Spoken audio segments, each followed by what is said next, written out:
আসসালামু আলাইকুম রহমতুল্লাহি ওয়া বারাকাতুহু।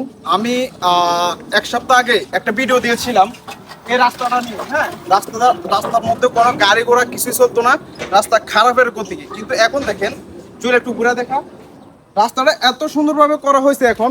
মাশাআল্লাহ, যারা করছে বিশেষ করে দিঘির পাড়ার সবাই মিলে উদ্যোগ নিয়ে এটা করছে। রাস্তাটা এখন অনেক ভালো, এখন গাড়ি ঘোড়া সুন্দরভাবে যাইতে পারে।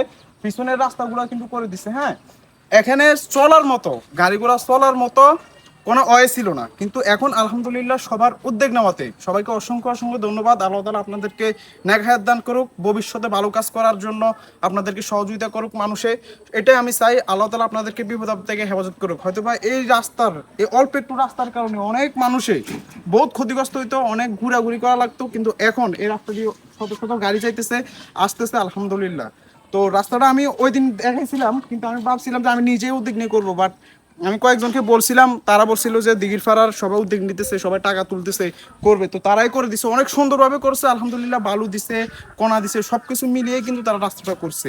তো সবাইকে অসংখ্য ধন্যবাদ যারা এই কাজের সাথে জড়িত ছিলেন। আসসালামু আলাইকুম রহমতুল্লাহ।